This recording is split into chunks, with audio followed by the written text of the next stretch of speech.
बिस्मिल्लाहिर्रहमानिर्रहीम, अस्सलाम वालेकुम। शिमाल एचडी न्यूज़ के साथ मैं हूं ईशा रानी। आइए नजर डालते हैं आज की खबरों पर।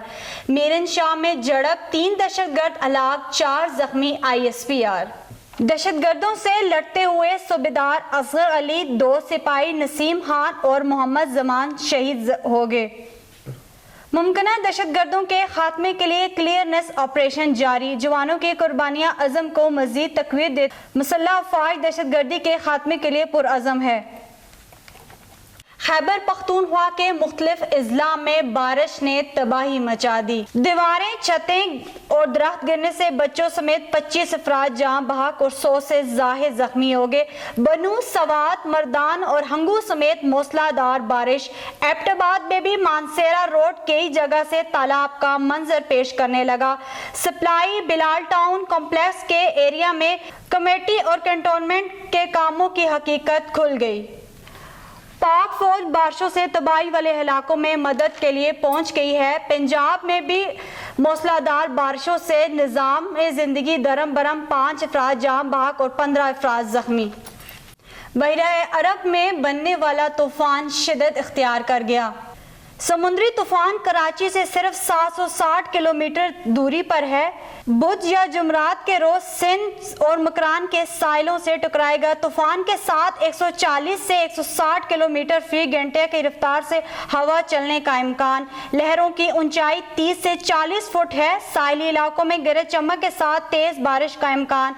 कराची के साहिल पर दफा 144 नाफिज कर दिया गया। माहिर गिरों को 11 जून तक समुंदर में ना जाने की हिदायत।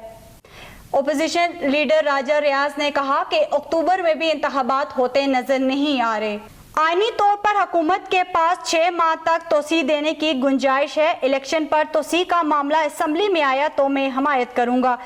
जहांगीर तरीन की जमात में जाने का इम्कान नहीं। चेयरमैन PTI को मास्टरमाइंड होने पर गिरफ्तार किया जाएगा। वजीर दाखिला राना सना ने मजीद कहा कि दर्ज मुकदमात में जल्द ही गिरफ्तार किया जा सकता है। फौजी हुकाम फैसला करेंगे कि किन के मुकदमात मिलिट्री एक्ट के जरिए चलाए जाएंगे।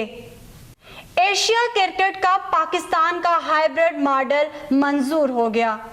क्रिकेट मैच पाकिस्तान श्रीलंका में होंगे। इब्तदाई 4 मैच पाकिस्तान में जबकि बकिया मैच श्रीलंका में होंगे। भारत अपने मैच श्रीलंका में खेलेगा। एशिया कप सितंबर में खेला जाएगा। फरीज़ा हज की अदायगी के लिए जाते हुए MNA उज़्मा रियाज को एयरपोर्ट पर रोक दिया गया। गुज़िश्ता दिन उज़्मा रियाज जुदून अपने खावंद के साथ हिजाज़ मुक़द्दस जाने के लिए इस्लामाबाद एयरपोर्ट पहुंची तो उनको रोक दिया गया। उज़्मा रियाज के पूछने पर बताया गया कि आपका नाम स्टॉप लिस्ट में शामिल है, इसलिए आप नहीं जा सकती। उज़्मा रियाज ने शदीद एहतजाज करते हुए कहा कि मेरे ऊपर कोई मुकदमा नहीं है, ना कोई क्रिमिनल चार्जेस हैं, लेकिन फिर भी मुझे रोका गया। गैर मुस्लिम ममालिक में भी ऐसा जुल्म नहीं होता। ये थी अब तक की न्यूज़। मजीद खबरों के लिए देखते रहिए शिमाल HD न्यूज़। ईशा रानी को इजाज़त दीजिएगा। अल्लाह हाफ़िज़।